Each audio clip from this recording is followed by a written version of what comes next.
Thank you for browsing page 121. Today we're going to go to the Dungeon Master's Guide and look at another magic item. This is going to be the Ring of X-Ray Vision. Ooh, sounds pretty benign, right? X-Ray Vision, what's the big deal? Oh my goodness. This is not a ring I give out often at all. This can literally change your entire campaign. So you got to be careful with this particular magic item. It's one I've only given out a couple of times. As a dungeon master, I'm not real fond of this item. So I'm going to go into the description of the ring and why it causes problems in your campaign and why it's should be very limited, in my opinion, in your campaign. It's not a complete game changer, but it can be. Also, real quick, please subscribe to the channel. I want to keep things growing. And also, please take a look at the Patreon. I'm trying to get some different equipment and such for the channel, so if you could help out there, that'd be great. Back to the important thing at hand. From the Dungeon Master's Guide, a ring that you wouldn't think would cause so many problems, but the Ring of X-Ray Vision. The Ring of X-Ray Vision, a seemingly innocuous little item. How bad can it be? Well, I'll go into that. So the Ring of X-Ray Vision. When I was a new DM, I came across this, and I've been a comic book fan for over 50 years. And even when I started D&D, I've been a comic fan for 8 or 9 years. So I thought, oh, Ring of X-Ray Vision, that's cool. Superman's got that. So I eagerly gave it out. So I'm going to go over the ring and then tell you some of the travails I dealt with. Ring of X-Ray Vision empowers its possessor the ability to see into and through substances which are impenetrable to normal sight. Vision range is 20 feet, with the viewer seeing it as if it were normal light due to expanded vision capability. X-ray vision will penetrate 20 feet of cloth, wood, or similar animal or vegetable material, up to 10 feet of stone, or 10 inches of many metals. So we have the substance scanned as animal matter, thickness penetrated per round 4 feet, and maximum thickness is 20 feet. Vegetable matter 2.5 feet per round, 20 foot thickness. Stone 1 foot per round, up to a 10-foot thickness. Iron and steel 1 inch per round, for up to 10 inches, and lead, gold, and platinum you cannot see through because the metals are denser than others.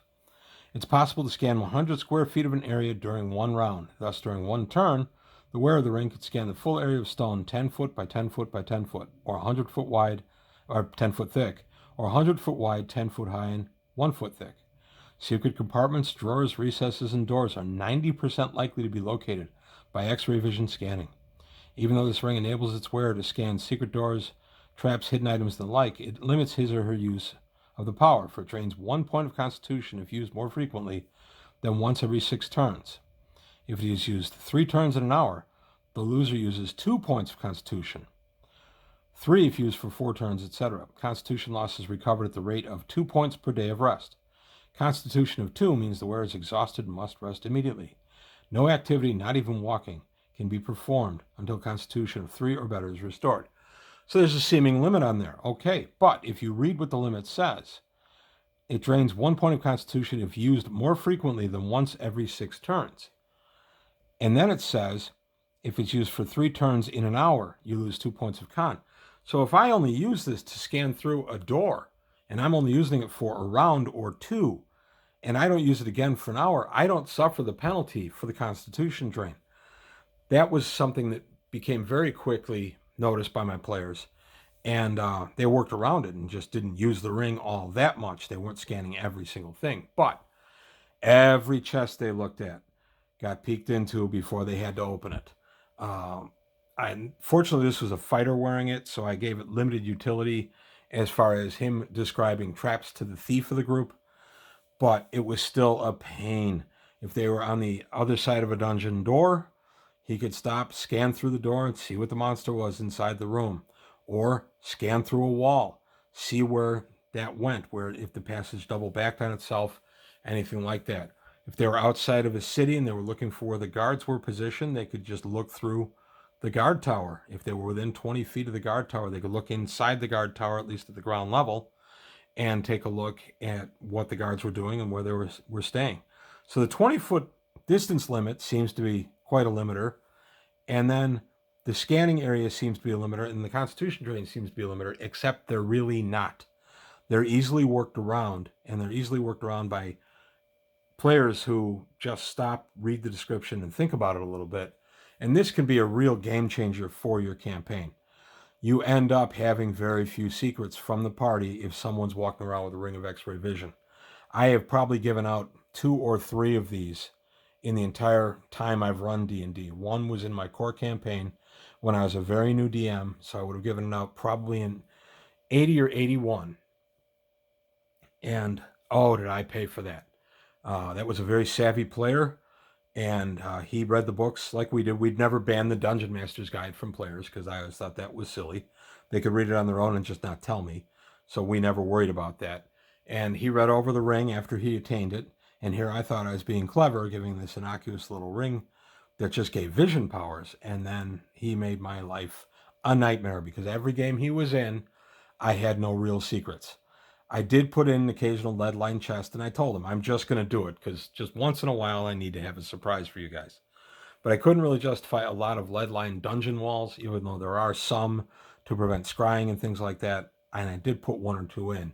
But by and large, in a regular dungeon, in this campaign, he was probably 4th level when he got this, so I made the mistake too of giving it way too low level. And I ended up really paying for it.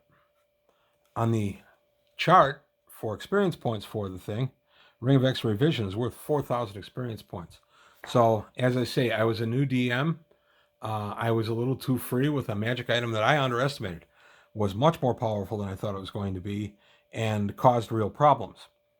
We also ran into a problem with another player later down the line who, in another campaign, I did not give this one out, had gotten a X-ray vision power on his artifact. The DM gave him an artifact. He was about 9th or 10th level. And this DM was a lot freer with magic even than I was. And I'll tell you now, I've always run a magic heavy campaign. But this guy was even freer than I was. You could sit in his game for a couple of games and end up, gaining 2 and 3 levels at a shot and lots of magic, which made him popular in the early days. But as we went on and got a little more mature, people weren't really flocking to his game anymore. But he ended up moving away. I lost contact with him back in 82, I think. But he gave out someone with an artifact that it gave X-ray vision. So we didn't even know how to handle that because if you look at the charts for the artifacts and such, there's no real guidance given. So I went ahead and when he was in my game, I said, okay, I'll give the same limits on your X-ray vision from your artifact exactly as if you had a ring of X-ray vision. And the player was fine with that. And ended up being a good way to at least adjudicate it, if not limit it, because again, I still had all the problems I had with giving out the ring. And I'd given out one other. I was at that old club I used to belong to. I remember giving out a ring of X-ray vision there, simply because it was an open table situation, and I really didn't care if he had the ring of X-ray vision, because for one thing, I had a high mortality rate as a DM, especially at that club, which is one of the reasons people like playing at my table, because I didn't just kill them out of hand. They died through the course of play. If they lost all their hit points and they dropped and had no way to come back, their character was dead, get a new character for the day. But I was a very fair DM as far as just not killing players out of hand. I did do the occasional deadly trap or monster that was way too powerful and they didn't run away from. But by and large, I tried to keep it easy. But I had a high mortality rate, so I didn't mind giving out really powerful items to that group. And I usually ran something between 4th and 8th level there. So I do remember giving out a ring there. And then I gave one in my campaign around 2000, thereabouts. And that player, it ended up not being a favorite character. And that player, unfortunately, has passed on anyway. So that literally passed out of our campaign that way. So right now, I don't have any active rings of X-ray vision. And I'm not looking to establish any. It's something I want to keep out of our campaign. So that's all I've got to say on the Ring of X-ray Vision. Give out with caution whatever level you give it out, because this thing can cause you trouble even at 13th, 14th level. You're going to have very few secrets from the players if you give one of these out. But thank you for watching. I appreciate your time. Please leave some comments below, a like and subscribe, and I'll see you next time on page 121.